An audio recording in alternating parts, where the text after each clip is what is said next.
The sign that we belong to God is that we follow God. Grace and peace, everybody. Welcome to Sabbath School Study Group. This is a new 5-part series. As we explore the great controversy, in this series, we look at the final events, Earth's final events. Notice how it doesn't say heaven's final events, because this life, this reality is temporal. It's going to come to an end, to an endless future. So one of the biggest events to happen before Jesus comes is the sealing of the people of God before he comes. But before we unpack that, I want to thank you for watching. Please subscribe to the channel. Make sure you do us a favor, hit the like button so others can find this hope, this video. And also make sure you visit us online, changeministry.org. Share the video, share the website so that we can go home to our forever home.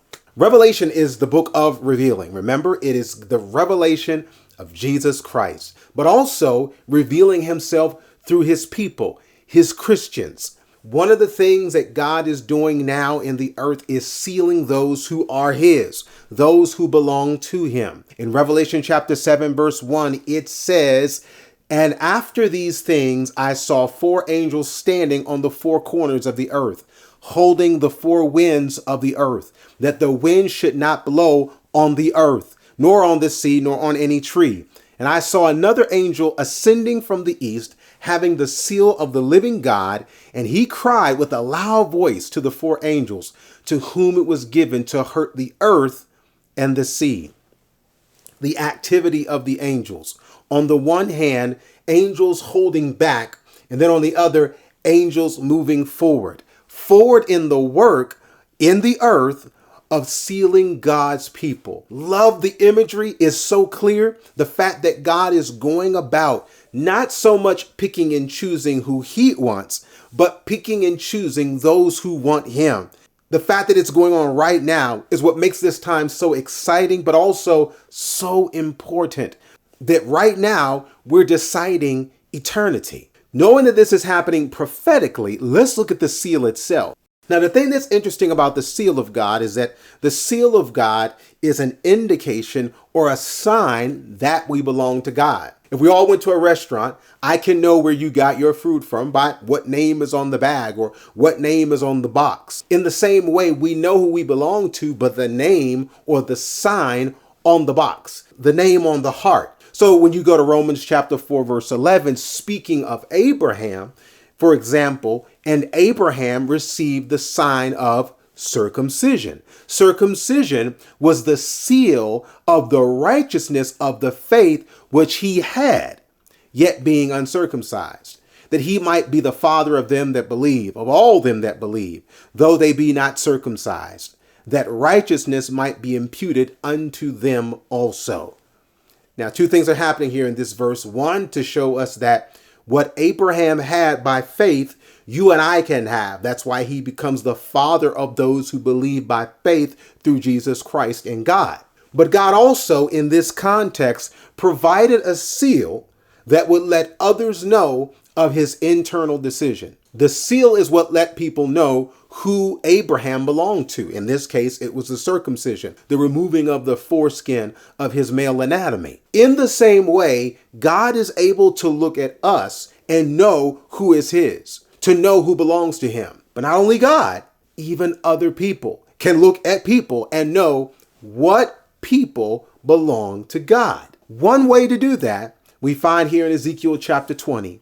In Ezekiel chapter 20, notice what it says. "Moreover, also, I gave them my Sabbaths to be a sign between me and them, that they might know that I am the Lord that sanctify them."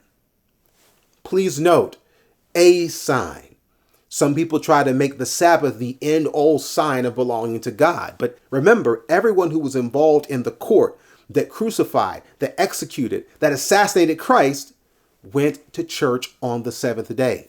It is a sign that we belong to God. And it comes into play even prophetically before Jesus comes, that we can know one of the signs that someone belongs to God is that they follow him and that they worship him on the day that he set aside. It's beautiful when we look at the parallel between the Sabbath and Abraham, where the circumcision was the sign that he was sanctified or set apart. Now here we see that the Sabbath is a sign that we are set apart, that we're following God and not the traditions of men. So a sign that we belong to God is that we worship on the day that he's called us to worship. But it is only a piece. It is a part.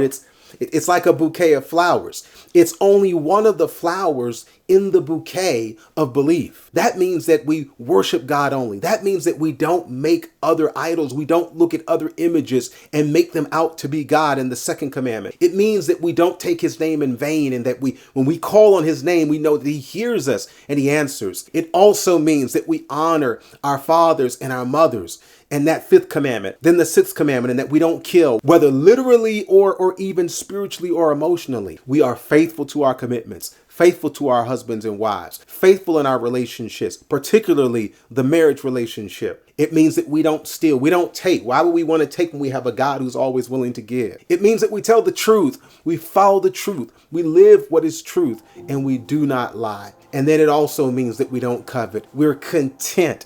God's love is everything that we need, and every blessing that he provides is just the bonus on top of that blessing. These are the signs, all 10 commandments, including the fourth commandment, that we're following God and settling into this truth to the point that God is able to wrap it, seal it, and set it aside, sanctify it, to know that this child belongs to me. But it's not just what God knows, it's what others will see as we keep our eyes on the one who seals us.